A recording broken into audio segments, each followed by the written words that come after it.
쌍방울그룹의 각종 비리 의혹을 수사하고 있는 검찰이 김성태 전 회장을 상대로 이틀째 조사를 이어가고 있습니다. 검찰은 김 전 회장과 이재명 더불어민주당 대표가 친분이 있다는 녹취를 확보해 신빙성을 분석하고 있습니다. 관련 의혹을 수사하고 있는 수원지검의 취재기자 나가 있습니다. 안동준 기자. 네, 수원지방검찰청입니다. 어제 아침에 귀국했죠. 13시간 조사를 받았습니다. 오늘 소환 조사는 몇 시간째 이어지고 있는 겁니까? 네, 검찰은 김성태 전 쌍방울그룹 회장을 불러 오전 10시부터 조사하고 있는데요. 지금은 약 4시간 정도가 지났습니다. 어제 김 전 회장은 인천국제공항을 통해 입국하자마자 이곳 수원지방검찰청으로 압송돼 13시간에 걸쳐 고강도 조사를 받았습니다. 검찰의 심야 조사 요청을 김 전 회장 측이 받아들이면서 자정 무렵 조사가 끝났습니다. 김 전 회장은 진술을 거부하거나 묵비권을 행사하지 않고 조사에 응하고 있지만 혐의 사실에 대해서는 부인하고 있는 것으로 알려졌습니다. 네, 김성태 전 회장, 쌍방울 관련 수사의 정점에 있는 인물입니다. 자, 검찰은 어떤 의혹들을 집중적으로 보고 있습니까? 네, 검찰은 쌍방울의 자금 흐름을 파악하는 게 김 전 회장을 둘러싼 여러 의혹을 푸는 열쇠라고 보고 있습니다. 따라서 검찰은 김 전 회장에 대한 체포영장에 적시된 배임과 횡령, 자본시장법 위반 혐의를 집중적으로 조사하고 있습니다. 쌍방울이 지난 2018년과 2019년 발행한 전환사채가 계열사를 통해 거래되는 과정에서 거액의 횡령과 배임이 있었고 비자금 조성으로도 이어졌다는 의혹인데요.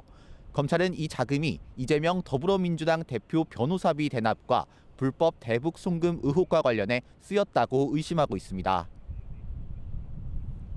네, 이 가운데 가장 주목받고 있는 것은 이재명 대표 변호사비 대납 의혹입니다. 수사에는 좀 진전이 있는 것 같습니까? 네, 검찰은 아직 변호사비 대납을 입증할 만한 결정적인 단서를 찾지는 못했습니다. 다만 최근 쌍방울 관계자들을 불러 조사하면서 이 대표가 김 전 회장과 가깝다는 내용의 녹취를 확보해 신빙성을 분석하고 있습니다. 하지만 김 전 회장과 이 대표는 서로를 알지 못한다며 관련 의혹을 강하게 부인하고 있습니다.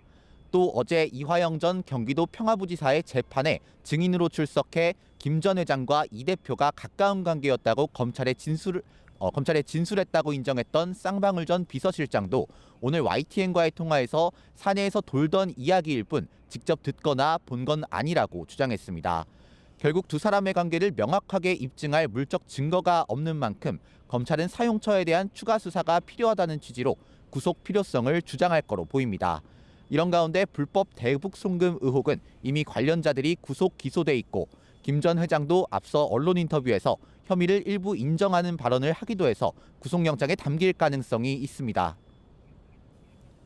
네, 김성태 전 회장에 대해서 영장이 청구될 가능성이 높다고 하던데요. 언제쯤 청구될 것 같습니까? 네, 체포영장 효력이 유지되는 건 내일 새벽 2시 40분까지인데요. 검찰은 늦어도 오늘 밤 김 전 회장에 대한 구속영장을 청구할 계획입니다. 김 전 회장 측은 영장 실질 심사를 포기하는 방안도 검토하는 것으로 알려졌는데요. 김 전 회장이 이미 한 차례 해외로 도주한 전력이 있는 데다 검찰 조사에서 도주에 대한 잘못을 인정한 것으로 전해졌습니다. 구속될 가능성이 크다고 보고 구속 심사에 힘을 빼지 않겠다는 의도로 풀이됩니다. 지금까지 수원지방검찰청에서 YTN 안동준입니다.